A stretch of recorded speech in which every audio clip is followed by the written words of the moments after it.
3. Hello, Matthew. How are you? Hi, nice to see you. Nice to see you too. And thank you very much for giving me this opportunity to interview you. It's a pleasure. So, friends, we have Minister Matthew Smith here. And let me tell a bit about him. Matthew came into National Spiritualism in the late 1970s.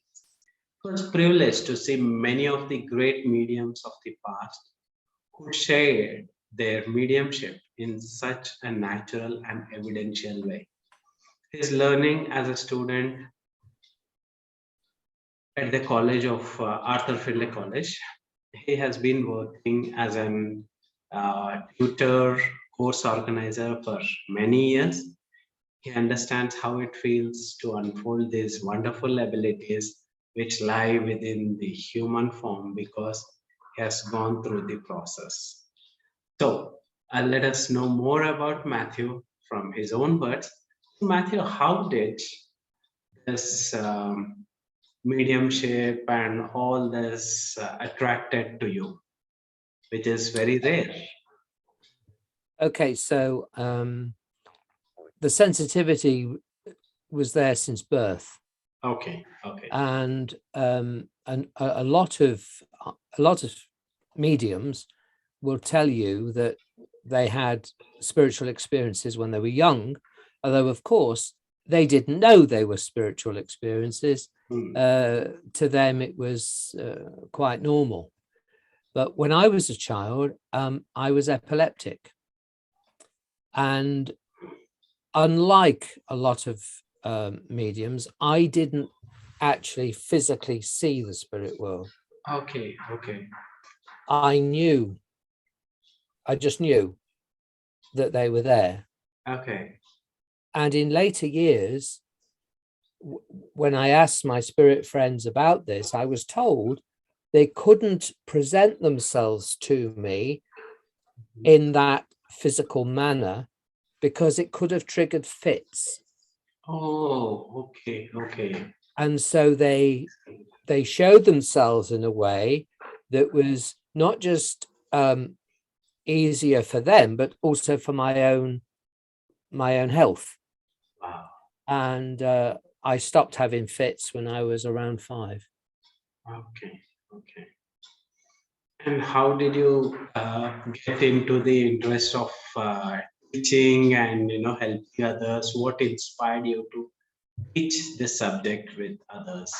Okay, so when I left state school, when I hit puberty, the awareness didn't leave me, but when all kids hit puberty, they think of different things. Life goes in different directions. And I went to drama school, stage school. Okay. And at stage school, we used to have to go to this place for certain classes, and the spiritualists met there as well. And I would have been about 17 then, 17, 18 at that time. And I found out what these people were doing in this room, I was told that they were the spiritualists. Well, I used to think it was a load of nonsense. I didn't want to hear it. I didn't want to do with it. And I left and I didn't bother. But when I left state school, I went to the local spiritualist church, and then an interest developed, and I went to a place called the Arthur Findlay College, which is in the United Kingdom, the College for Spiritualists.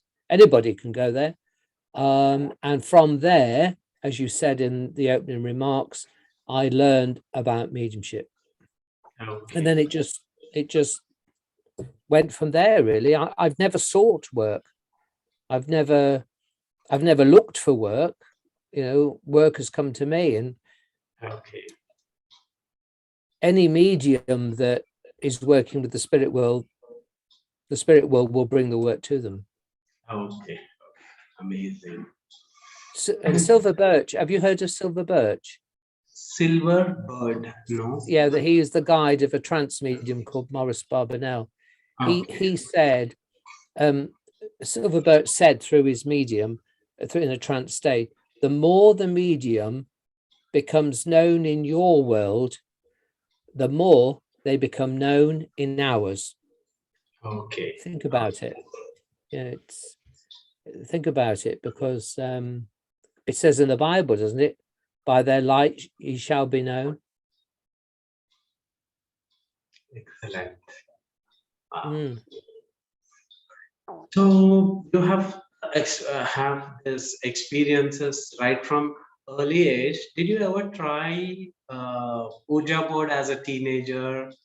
Any experiences, any experiments with that? No, it wasn't something that was. See, I was brought up in a village, Mhm. and village life in the early 1960s was totally different to what village life would be in the 2000s, because Okay. there wasn't the internet, there wasn't the awareness of these different things like there was today.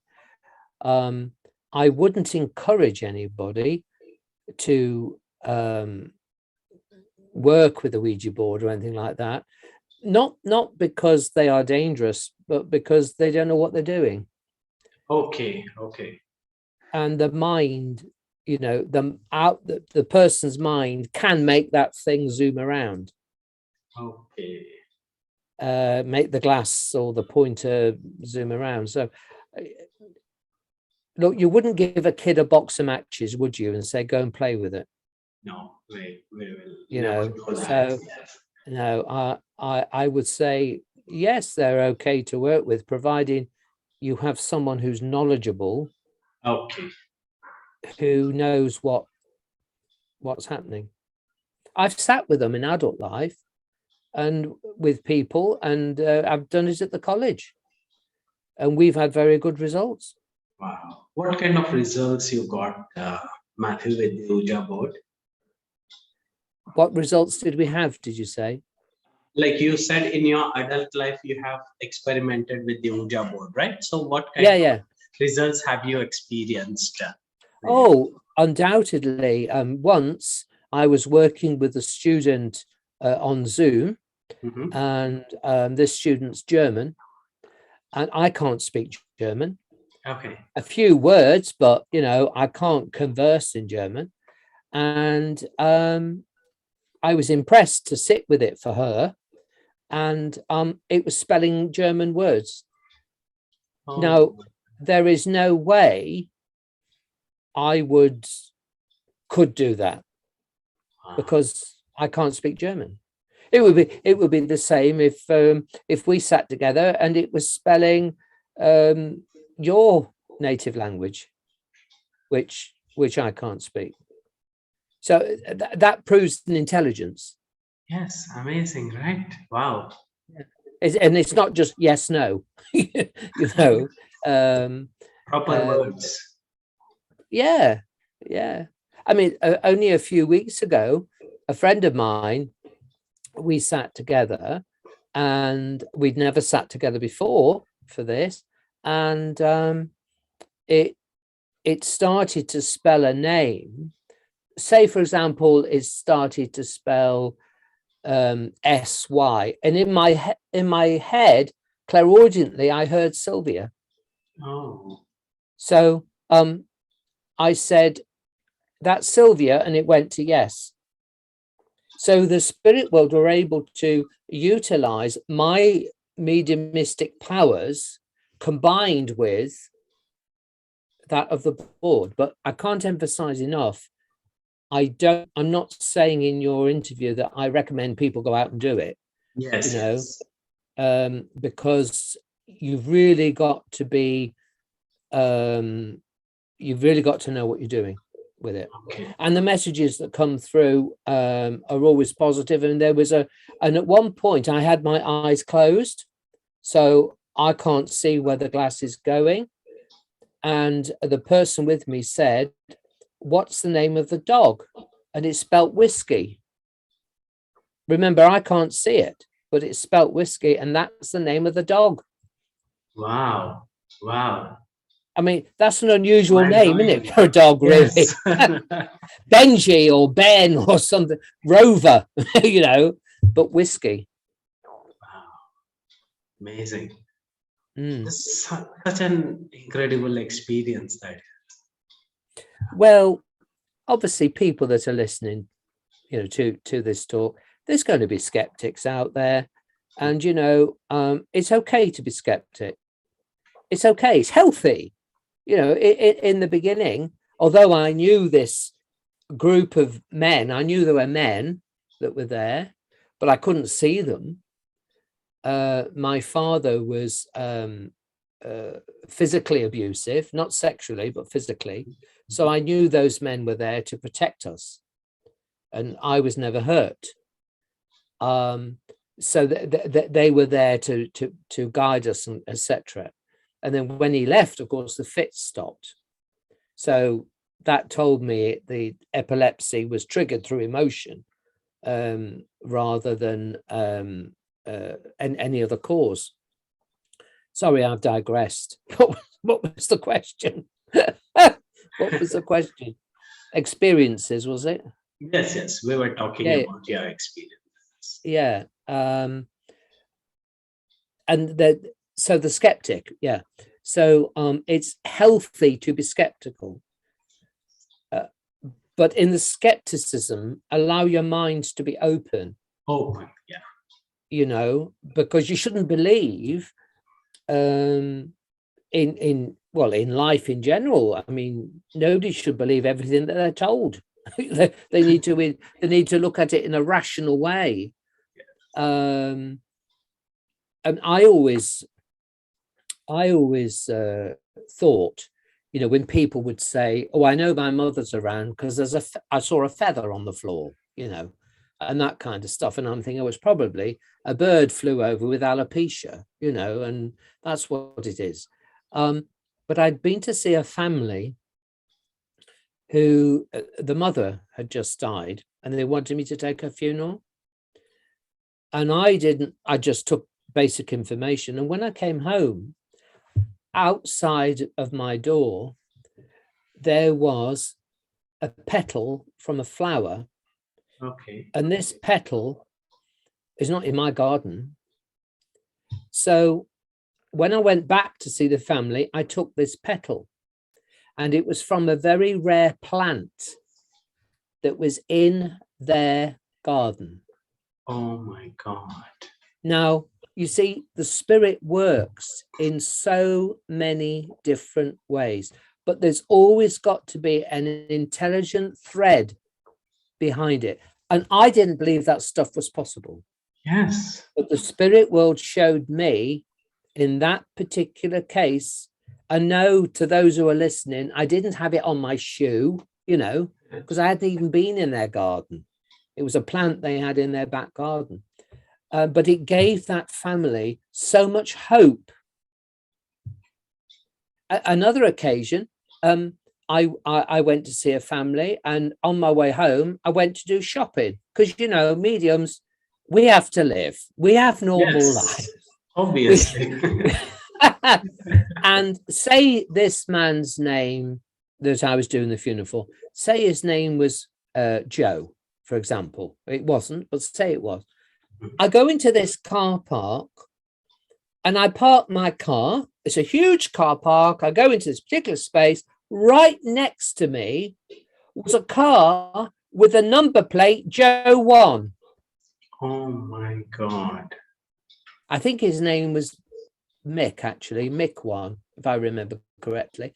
But what are the chances of that happening? And I took a photograph of it on my telephone, and I sent that to the family, and they couldn't believe it. I mean, you couldn't make it up if you tried, could you really? And that will never be repeated, you see, because the spirit world, the mind of the spirit world, that engineered that just to show those two families that they are okay. Death isn't the end. I always say that death physical death is a pause in the song of life. And I was so blessed to see these wonderful mediums towards the end of their career. And these would have been the mediums, that were working early on in the 20th. Where are we now? We're the 21st century, aren't we? In the 20th century, but mediums that were moved. They were moved by the power of the spirit, not because they wanted to be superstars or they wanted to make a lot of money, They were there because it was a vocation. And to some people, that might sound very, very corny, but, I believe if your intention is to do the best you can, the spirit world will pull out the stops. Wow. Amazing. And could you please share what kind of experiences you have had with the spirit world, dreams, so that audience? Okay. Yeah. So one, you mentioned earlier on out of the body experiences. I went in my early days, I went to the church and I was always asking questions. I mean, I'm sure mediums think, oh God, he's here again, because I was always asking questions. I was thirsty, and that thirst had never been quenched. So this medium was talking about out of the body experiences, you see. Okay. So this is God's truth. That night I went home. I was still living with my mother in her family home. And I'm in bed with pajamas on, and I'm saying to the spirit world, come on then, let's have this, let's go. And nothing happened. Sometime later, some days, months, weeks, wherever it was, I had this experience where I knew my spirit was out of the body. I also knew I was upside down. Oh. Don't ask me how I knew, but I just knew it because I couldn't open my eyes. Okay. I was petrified. Okay. I was petrified, And I said to the spirit in my head, I said, put me back, or words to that effect. The language wasn't that polite, Okay. But I'll leave it to your imagination what I said. I said, put me back, and I felt whoosh. I just felt this whoosh back into the body. And I put out my hand. I can remember this as clear as it was yesterday. And it's got to be getting on for 40 years ago. I put my hand out and I knew there was a child standing at my bed by the way the hand was and the way it reached out. And I could feel this child's hair. Again, I still couldn't open my eyes. Oh, man. And I went to the college and I asked this question, and I was told it was levitation.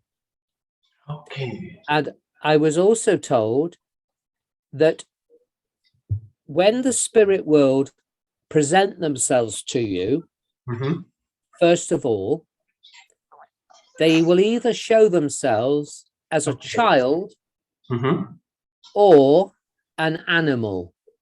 Okay. Because neither of which are frightening. And had I opened my eyes, I would have seen that. But what it taught me is you got to be very careful what you ask for, because the spirit world will do their best to show you. I'd ask for that levitation. Okay. Amazing. And this word higher self is frequently used. What is the difference between a spirit guide, higher self, and angels? What is difference, Matthew? Okay. Well, this is my there's no definitive answer for this, so I can only share with you what I understand. Sure. I actually understand higher self to be your own spirit. Okay. the higher self, that the life force, because we are spirit living a physical existence. So we're spirit first, body last. So the higher self to me means your life force. Okay. When they talk about guides, illuminated souls, I believe that those spirits choose to come with you on this journey, so they can help you in various ways. Now, reincarnation is a subject that always crops up, and reincarnation is not part of SNU philosophy. SNU is the Spiritualist National Union, to which I am a minister of. But what I've been told by my spirit friends is this: we have a group soul in the spirit world. We have a group that's there to help us, to guide us, to inspire us, etc. And they told me that our spirits now are not the totality of our spirit. Okay. Okay. That these souls that walked with us have been our aspects of our own spirit in previous reincarnations. Okay. Okay. Now, to me, that makes sense, rather than this individual now as being this, and this. Does that make sense to you? Yes. Yes. Yeah. So this is an aspect of a collective that's come here to learn whatever. You see, because of the subject of spiritualism, we can answer a question but then go off on a tangent, because it's also interlinked. Yes. Did I answer the question? Yes. For Yes. you? Got it. Yeah, and angels, where angels are concerned, I believe that is an understanding of the individual. You know, whether such beings exist, I don't know. I've never seen one, so I can't say they exist. I can't say they don't exist. I can only say I don't know. And I don't have a right to criticize or to judge someone if they say, well, they have seen this. I saw some pictures recently on the internet, and they looked angelic pictures of clouds. And these were over a certain country that we can't mention, but to me, that's the power of prayer. Wow. Amazing. And Matthew, you have also been a teacher.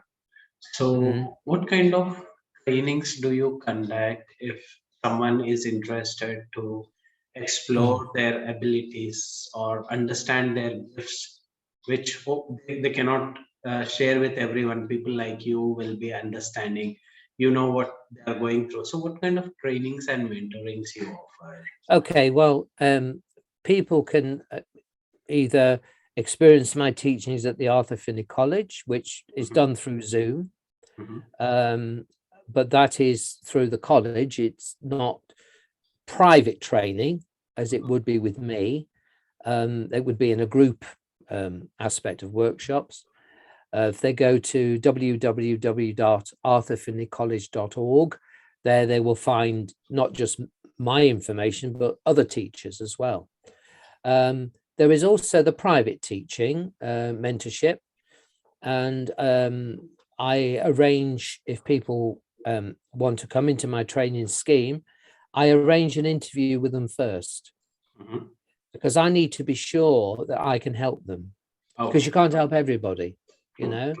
100%. And if I don't feel I'm the right teacher for them, I would tell them. Okay. And within that, there would be personal development in the psychic work, in the mediumistic work, in the trance work, the healing work, or I also do groups. So again, it's the same principle of an interview, but they would then be in a group of maybe 10, 12, maximum 20 people, where they are studying with me in a group scenario, some of those disciplines. So there's the teaching, particularly the private teaching, is really tailored to the individual's needs. I haven't got a book that says lesson 1 that, lesson 2 that. It's really led by the spirit world. Spirit world said to me some time ago, aspire to inspire before you expire. And I've never forgotten that. That's a beautiful message. Yeah, aspire to inspire before you expire. Wow.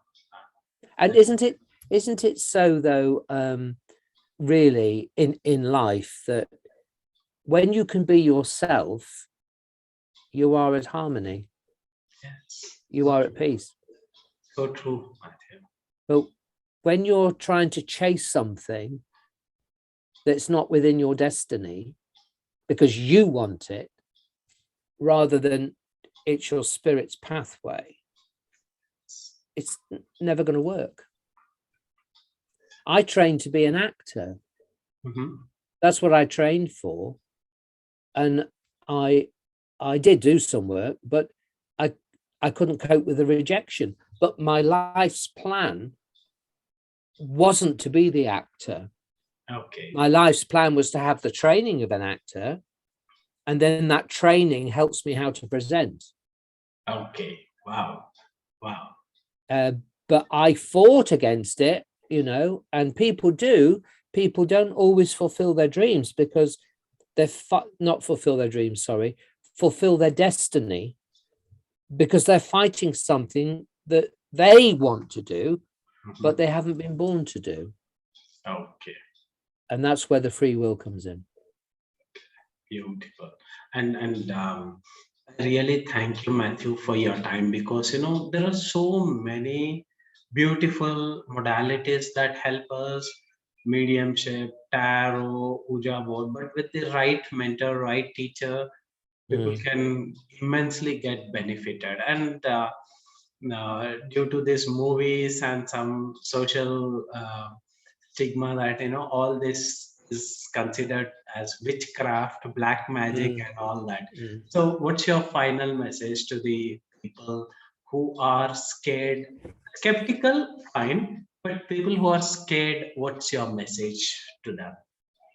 There's nothing to fear but ignorance. Okay. Look, the spirit world, in all the years I've worked with them, I've never seen evil. I've only seen evil in human beings, never from the spirit world. God is a God of love, however you perceive God to be. And we as human beings, we are born with light and dark within us. But that light and dark that is within us doesn't come from the spirit world, it's within us. And the mind is a very, very powerful thing. And as we think, we do become. So if someone has that darkness within them and they want to manipulate, they want to control people because of finance or because of control or other aspects, they have a skill in doing that, and the vulnerable then believe it. Okay. And the best thing they can do is walk away. Education is so important, and the simplistic teachings of spiritualism is a living religion. It is the religion of life. And I hear it a lot where people say, once somebody said to me, what is an attachment? And in my world, an attachment is something that's on an email, but in their mind, they've been told they had this spirit on their back and all the rest of it. And they started to believe it and develop spine problems, and it was totally untrue. And so always understand anything that comes from the spirit world will do one of two things, or both things. It will uplift and it will enlighten. Wow. If it doesn't, it's not the spirit world. So be very mindful on who you sit with. Be very mindful of, it's a vibration thing. There are people that you blend with and there are people that you don't. Yes. And if you don't, there's a reason. Equally, if you do, there's a reason. There's no room for fear because it does not exist in the spirit world. Wonderful. Thank you for the beautiful message, Matthew. And I thank you once again for your time and clarifying all these questions. And also, I thoroughly enjoyed your experiences. They were fabulous. Well, I could tell you, I could write 3 volumes, I think, on it all. But there we go. So I'm glad. I hope it helps your listeners. Matthew, because this is my only purpose, which has been that let people get educated with various modalities and experts available worldwide for different challenges they have. One can reach out. So, friends, I'm providing Matthew's email address, website address, and other stuff. If you have any questions, you can straight away reach out to Matthew, just in case for personal training or reading or any other professional help you seek. Thank you. Thank you very much. Thank you very much, Matthew. Bye.